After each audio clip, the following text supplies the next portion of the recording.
Hello. நம்ம தினமும் ராத்திரி தூங்க போறதுக்கு முன்னாடி நமக்குள்ள ஒரு குரல் ஏதோ ஒரு கவலையோ, ஏதோ ஒரு பயத்தையோ நம்ம கிட்ட வந்து திருப்பி திருப்பி சொல்லிக்கிட்டே இருக்கும். இதுக்கு காரணம் கடந்த காலங்கள்ல நம்ம சந்திச்ச சில விஷயங்கள். அது ரொம்ப சின்னதா கூட இருக்கும்.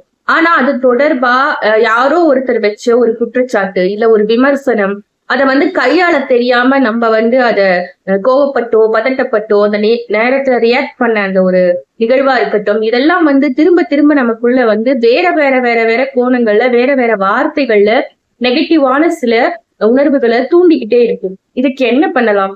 டெய்லி தூங்க போறதுக்கு முன்னாடி ஒரு 5 நிமிஷம் கண்களை மூடி ஒரு தனியான இடத்துல உட்காருங்க. உங்களோட செல்போனை சுவிட்ச் ஆஃப் பண்ணுங்க. இல்லைன்னா சைலண்ட் மோட்லயாவது வச்சுட்டு அமைதியா கண்களை மூடி ஆழமா மூச்சை எடுத்து வெளியில விடுங்க.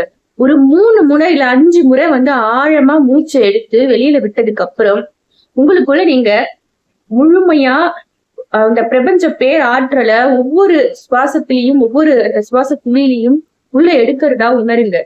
உங்க மனசுக்குள்ள அந்த அமைதியை குலைக்கக்கூடிய நெகட்டிவான வைப்ரேஷன் எல்லாமே அந்த நீங்க வெளிவிடுற அந்த நெகட்டிவ் அந்த கரிமில வாயுவா வெளியில போறதாகவும், நீங்க எடுக்கிற ஆக்சிஜன் வழியா அந்த பிரபஞ்ச பேராற்றலுடைய அந்த எல்லையில்லா கருணை உங்களுக்குள்ள நிரம்புறதாகவும் கற்பனை செய்ய. அதற்கு பிறகு நான் என்னுடைய மனதை எப்பொழுதும் சரியான முறையில் கையாள தெரிந்தவன்.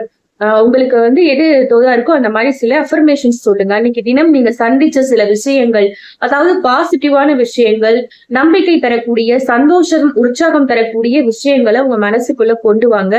தொடர்ந்து ஒரு சில நிமிடங்கள் உங்க மூச்சு மேல கவனத்தை வைங்க. அதுக்கப்புறம் அப்படியே படுத்து உறங்க ஆரம்பிங்க. உங்க மனசுக்குள்ள ஏற்படக்கூடிய பதட்டம், கோபம், கவலை இது எல்லாமே ஓரளவுக்கு வந்து குறைக்கும். ஒரே நாள்ல இந்த மாற்றம் நிகழ்ந்துருமா அப்படின்னா கண்டிப்பா நடக்காது. இத தொடர் பயிற்சியை நீங்க செய்ய செய்ய கண்டிப்பா அந்த பதட்டமான மனநிலை, நெகட்டிவான விமர்சனங்களை கண்டு பயந்து ஓடி ஒழியக்கூடிய அந்த மனநிலையிலிருந்து உங்கள் மனம் விடுதலை அடைவதை நீங்க உணர முடியும்.